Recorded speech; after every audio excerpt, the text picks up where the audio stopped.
Hello, welcome to the Hygienic Conveyor Design online course. This is Penny from Commercial Food Sanitation. In this module, we will talk about the hygienic design of the carryway and return way. In the carryway part, we will cover the important parts for wear strips, static shoe, as well as side guards. For the return way, we will cover two kinds of support, dynamic and static support. First of all, let's take a look at the carryway. The carryway is in place to support the belt. Wear strips are in place to support the belt, as well as to reduce friction between the belt and the support, preventing wear of the frame, and are used as a wearing component. Thus the name wear strips. The material of wear strips should be solid plastic profiles with a surface finish that is best in terms of not wearing the belt, as well as a cleanable finish that is smooth and does not promote microgrowth. The material should be suitable for the product as well as the cleaning protocols. Ideally, the wear strips can be disassembled and reassembled without the use of tools to allow sanitation to gain access to the complete frame. If not daily, at least on a periodic basis during your pack, which is periodic equipment cleaning. It would be great if a specific rack or card is also provided to place removed wear strips on instead of putting them directly on the floor or leaning them against the wall.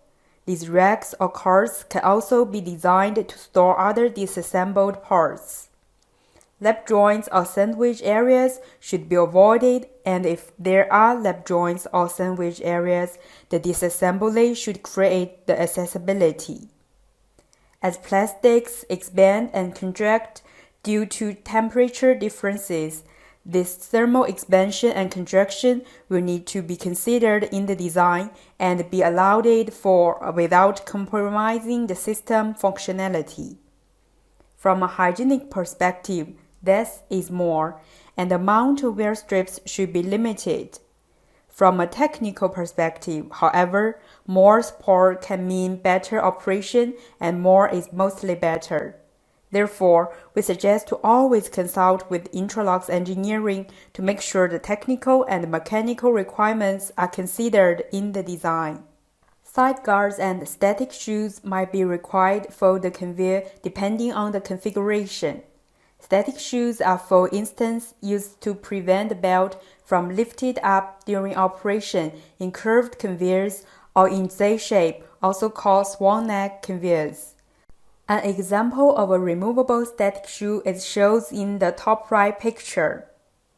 From a hygienic design point of view, the requirement for side guards and static shoes are very similar, as well as similar to wear strips. The material should be solid and compatible for the product, process, as well as cleaning procedures. Both are mostly in touch with direct product contact surfaces and should be considered as such.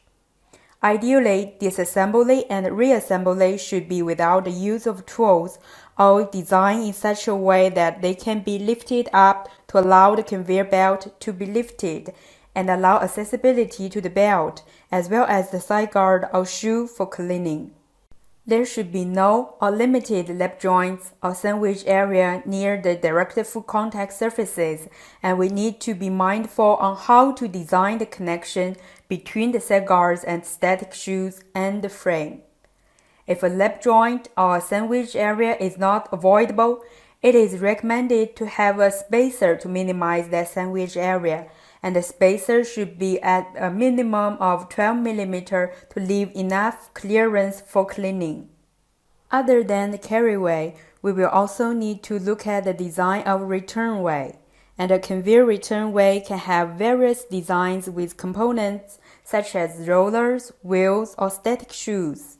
We will look into dynamic support as well as static support. Rollers and wheels are a dynamic support for the belts, which will be rolling along with the belt moving and reduce friction. Also for the components, they should be removable for disassembly and reassembly without the use of tools to allow for more access to the conveyor during sanitation. The material used should be compatible with the product, process, and cleaning procedure, as well as solid versus a hollow material that can start to become a harborage point. The return way support components are in direct contact with the belt surface, meaning should be considered a direct full contact surface. Therefore, their surface texture should also meet product contact material requirements, as we have previously mentioned for other parts in direct contact with the full contact surface, for example, the cigars.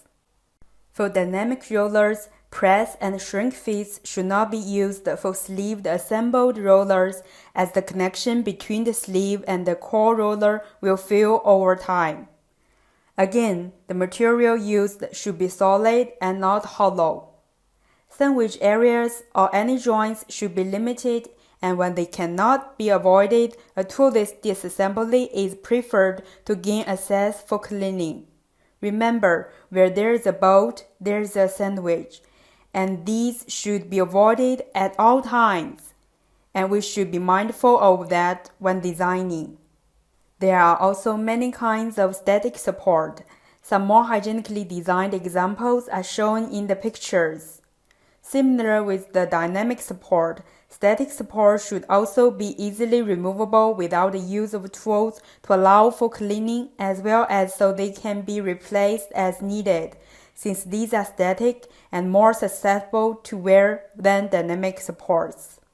Again, these components should be made of compatible material and should be considered as a full contact surfaces. Limiting sandwich area should always be on our mind when designing for food processing, and where there is a bolt, there is a sandwich. Therefore, we want to avoid them where we can. The surface structure should be smooth and continuous without sharp edges to prevent damaging the belt. Thank you for watching and listening to the basics of hygienically designing conveyor carryways and return ways.